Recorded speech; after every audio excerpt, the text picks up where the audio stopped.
Hello students, today we will discuss about the next topic is Coulomb's law of unit first electrostatics.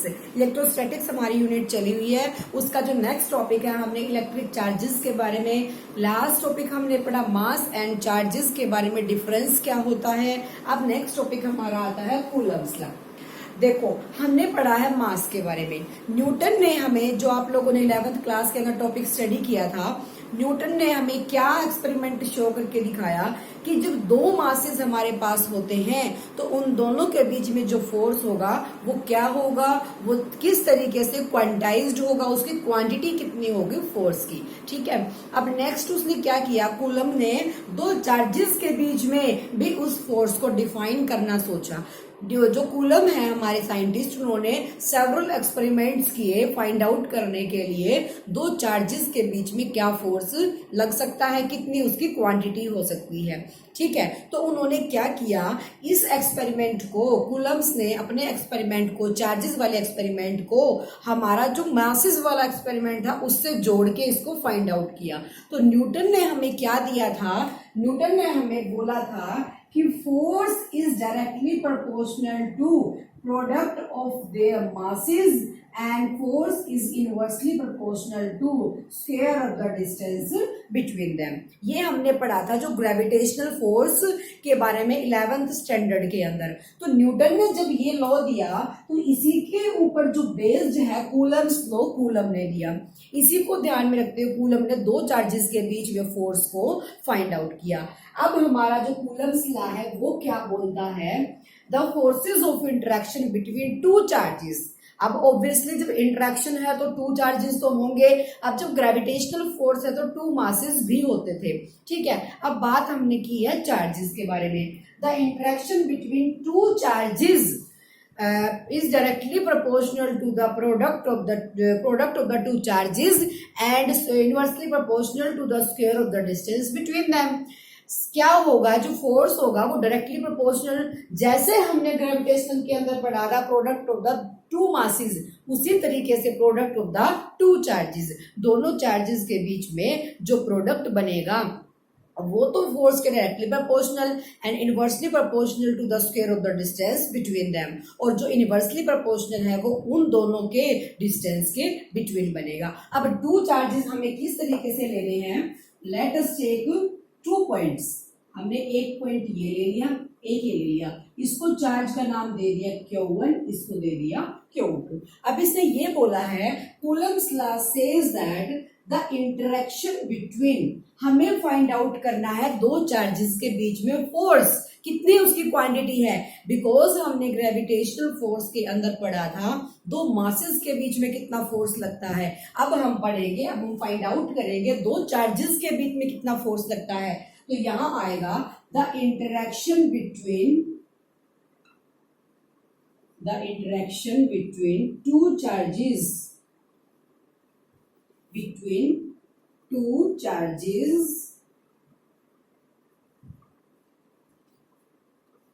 the force is directly proportional to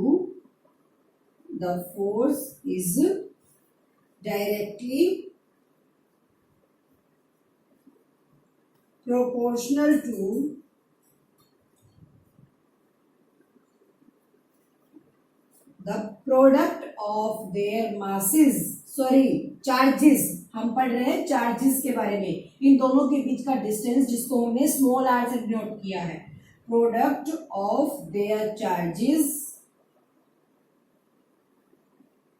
and inversely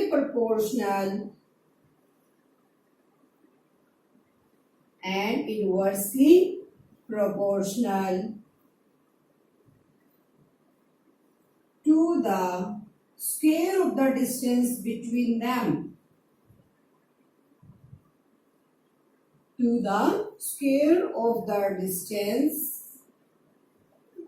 them, उन दोनों के बीच में जितना distance है उसके square के। Understood. यही जो सेम थॉट था वो न्यूटन का भी था ग्रेविटेशनल फोर्स को लेके।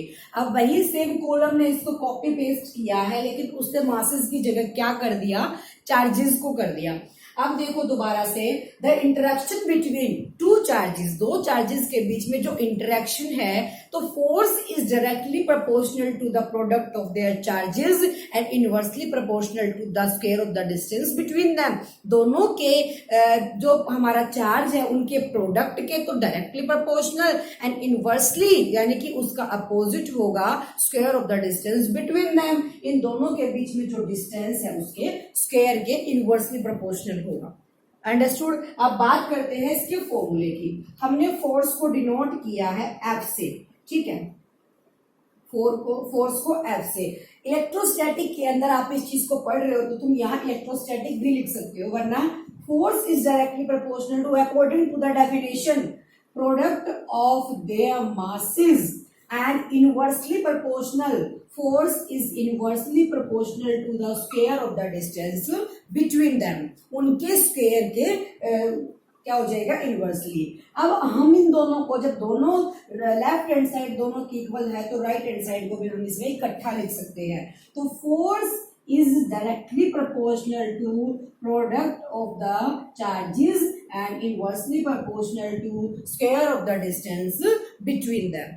अंडरस्टूड। अब ये बात जनरल सी है, आप 9th ग्रेड से सीखते आ रहे हैं इस बात को कि प्रोपोर्शनैलिटी का साइन रिमूव करने के लिए हम किसी कांस्टेंट को वहां रखते हैं। अब वो कांस्टेंट तुम्हें, जब हम चार्ज के बारे में पढ़ रहे हैं, चार्ज की यूनिट हमारी कूलम होती है, the SI unit of charge is coulomb होती है। तो तुम इसका कांस्टेंट कूलम यानी कि सी भी रख सकते हो, अदरवाइज तुम क्या रख सकते हो, के रख लिया हमने, जब प्रोपोर्शनैलिटी के साइन को क्या करना है, रिमूव करना है। अंडरस्टूड। ये हमने रख लिया यहाँ पे के को। अब दोबारा वापस से आते हैं, रिमेंबर ग्रेविटेशनल कांस्टेंट।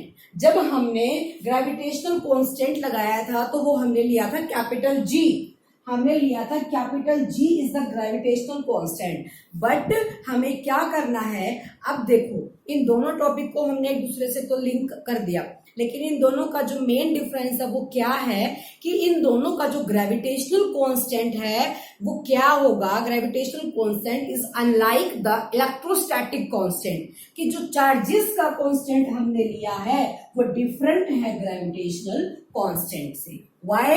बिकॉज जो ग्रेविटेशनल फोर्स हमारा था उसका कांस्टेंट कैपिटल जी था, इसके ऊपर मीडियम का कोई इफेक्ट नहीं पड़ता।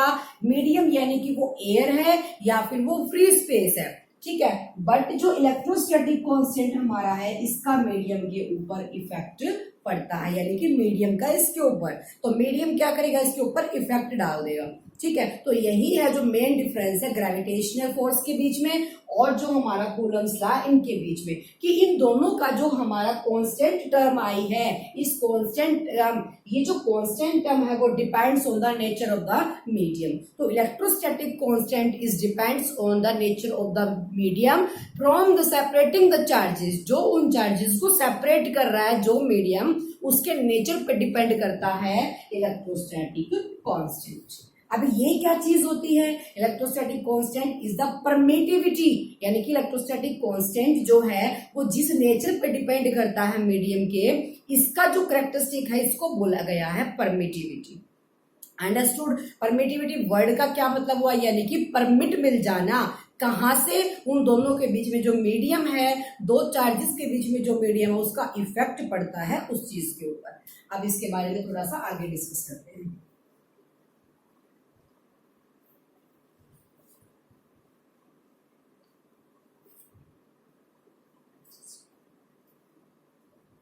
देखो हमने कूलम्स लॉ फाइंड आउट किया, F is equal to K Q1 Q2 divided by R square. हमारा जो K आया है वो आया है electrostatic constant, electrostatic constant. Electrostatic constant is depend on the nature of the medium, depends on the nature of the medium। उस medium का nature कैसा है उस पर डिपेंड करता है।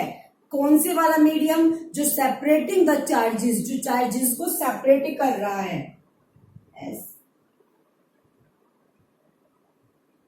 सेपरेटिंग द चार्जेस, जो दोनों चार्जेस को हमने चार्जेस लिए थे Q2 Q1, इन दोनों चार्जेस को जो डिस्टेंस सेपरेट कर रहा है, इनके बीच में जो मीडियम है वो कैसा है, वो डिपेंड करता है, उसका इफेक्ट पड़ता है इलेक्ट्रोस्टैटिक कांस्टेंट के ऊपर। This is the characteristics of electrostatic constant. उस कैरेक्टरिस्टिक्स को एक पर्टिकुलर नाम दे दिया गया जिसको बोला जाता है परमिटिविटी। ठीक है, दोबारा सुन लो इस लाइन को।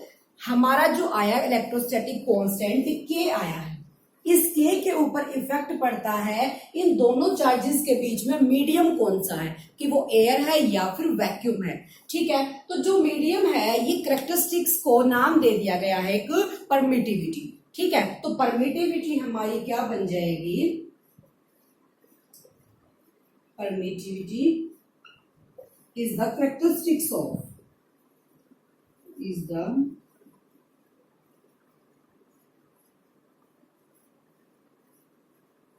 characteristic of this constant।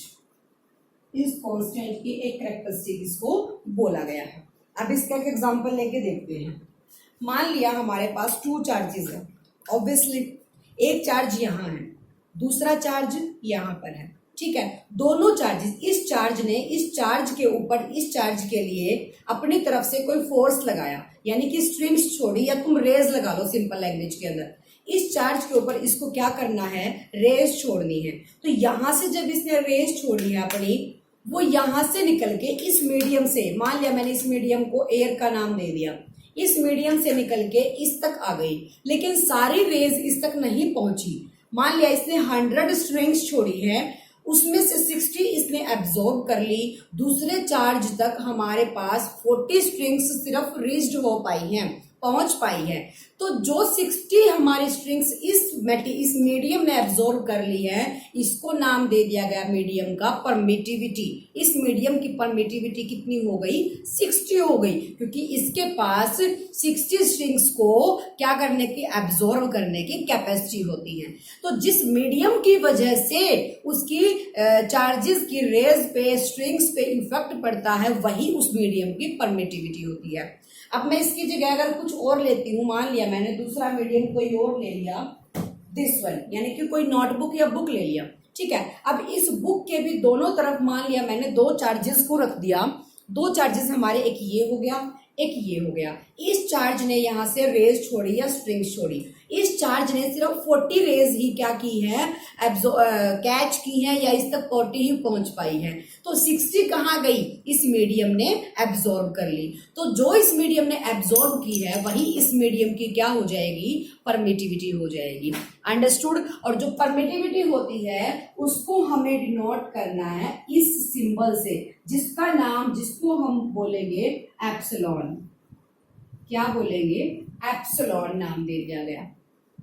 समझ आ गई बात। अब उसके बाद जो हमारा ग्रेविटेशनल कांस्टेंट है, इसकी वैल्यू किस पे डिपेंड करती है, इसकी value gravitational constant is equals to, अब इसकी वैल्यू फाइंड आउट करते हैं। देखो हमारे पास जब एक चार्ज ने दूसरे चार्ज के ऊपर फोर्स लगाया, ठीक है, जब ये दूसरे चार्ज के ऊपर फोर्स लगाएगा तो जो फोर्स है वो कहीं भी एरिया में लग सकता है, किसी भी एरिया में। तो हमारे पास पूरा कंप्लीट एरिया, एंगल कितने का है, कितने एंगल पे वो फोर्स लगाएगा, एंगल कितना हमारे पास completely 4 pi, 4 pi is the total angle. ठीक है, लेकिन यहां से इसने एक लीनियर पोजीशन के अंदर जब फोर्स लगाया है सिर्फ एक पॉइंट के ऊपर, तो पॉइंट हमारे कितने लगे, 1 पॉइंट, और कंप्लीट एंगल कितने का था, 4 पाई का था। तो 1 बाई क्या हो जाएगा, 4 पाई हो जाएगा।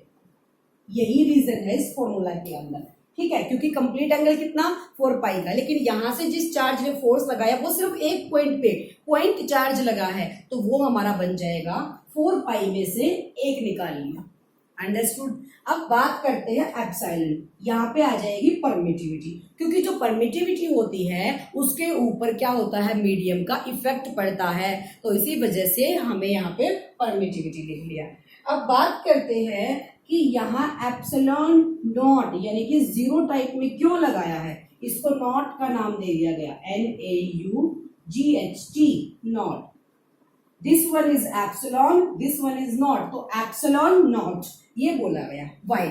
अब देखो, अब कोई मीडियम है आपके पास, एयर का मीडियम है, एयर है आपके पास, यानी कि आप एटमॉस्फेयर के अंदर दो चार्जेस के बीच में फोर्स लगा रहे हैं, तो हमारे पास मीडियम कैसा है, एयर है। लेकिन आउट ऑफ द अर्थ यानी कि एटमॉस्फेयर से बाहर, आउट ऑफ द अर्थ हमारे पास मीडियम कैसा हो जाएगा, जहां कोई भी एयर की प्रेजेंस नहीं होगी, absence of the air. Absence of the air जहां होगी तो उसको बोला जाएगा फ्री स्पेस। तो हमने यहां निकाला है इसको in permittivity in the free space, permittivity in the free space. Free space के अंदर permittivity is the epsilon naught बोला गया है इसको, ठीक है। ये हमने वैल्यू फाइंड आउट की है के लिए। अब जो ये वैल्यू फाइंड आउट की है उसको इस कूलम्स लॉ के अंदर पुट कर देते हैं के की जगह। तो F is equals to 1/4 pi epsilon naught Q1 Q2 divided by R square. This is the formula of complete formula of Coulomb's law. Understood. अब यहां से हम वैल्यू भी फाइंड आउट कर सकते हैं, किस तरीके से कि जो k की वैल्यू होती है कांस्टेंट की वैल्यू फिक्स्ड होती है।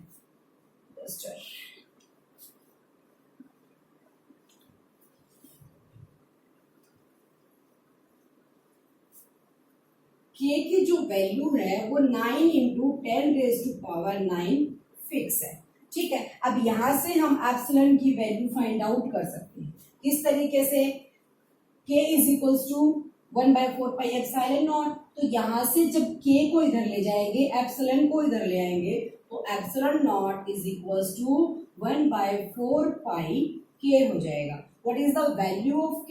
9 into 10⁻⁹ So 1/4 पाई यानी कि 3.14 into 9 into 10⁻⁹। यहां से जब आप इसको सोल्व करोगे तो एप्सिलॉन नॉट की वैल्यू 8.85 into 10⁻⁻12 हो जाएगी। अंडरस्टूड, क्योंकि ये वैल्यू ऊपर जाके नेगेटिव हो जाएगी। अब उसके बाद बात करते हैं कि जो इसकी यूनिट्स होती है, कूलम की चार्ज की यूनिट कूलम होती है। अब हमारे पास है कंप्लीटली ये, तो कूलम इसका क्या बन जाएगा, कूलम स्क्वायर। इसका क्या बनेगा, m-2। फोर्स का क्या बन जाएगा, न्यूटन माइनस। तो ये हमारी बन जाएगी इसकी यूनिट्स तो आप लोगों ने 11th स्टैंडर्ड के अंदर भी पढ़ी होगी, ठीक है। तो ये आपका क्या बन जाएगा, completely Coulomb's law. This is the most important topic of this unit, ठीक है। दोबारा से रिपीट करा देती हूँ। कूलम्स लॉ हमने पढ़ा कि बेस्ड ऑन ग्रेविटेशनल फोर्स लिया कूलम नाम के साइंटिस्ट ने, बिकॉज कूलम ने सेवरल एक्सपेरिमेंट्स करके देखे कि दो चार्जेस के बीच में क्या फोर्स की क्वांटाइजेशन होगी, ठीक है।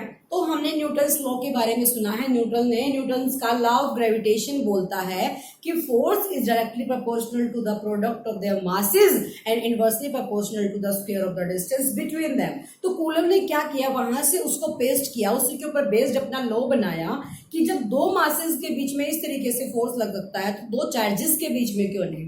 तो उसी तरीके से उसने कूलम ने अपना एक कूलम्स लॉ प्रेजेंट किया, किस तरीके से कि the force of interaction between two charges, the force is directly proportional to the product of their masses and the inversely proportional to the square of the distance between them. ये उसने बोल दिया। फिर उसके बाद बारी आई है 1/4 पाई एप्सिलॉन। अब सबसे पहले जो मैंने क्वेश्चन अराइज किया था कि दोनों के बीच में मेन जो डिफरेंस है वो क्या रहेगा। ग्रेविटेशनल कांस्टेंट हमने लिया था कैपिटल जी को, रिमाइंड करो उस चीज को, कैपिटल जी को। मैं दोबारा लिख देती हूँ यहाँ उसको।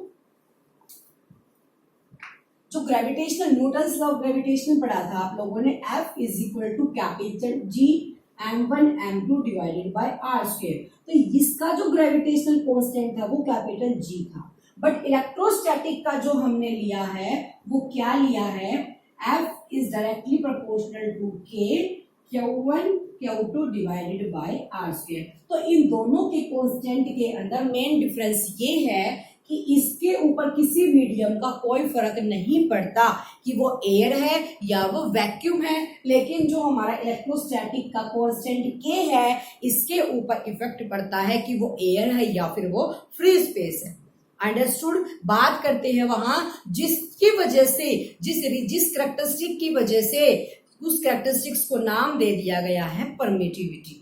परमिटिविटी हमने दोबारा से देख लो, परमिटिविटी किस करैक्टरिस्टिक का नाम दिया गया है, क्योंकि जो इलेक्ट्रोस्टैटिक कांस्टेंट के ऊपर जो इफेक्ट डालता है मीडियम, उसकी वजह से उस करैक्टरिस्टिक्स को परमिटिविटी का नाम दिया गया है, जिसको हमने डिनोट किया एप्सिलॉन से।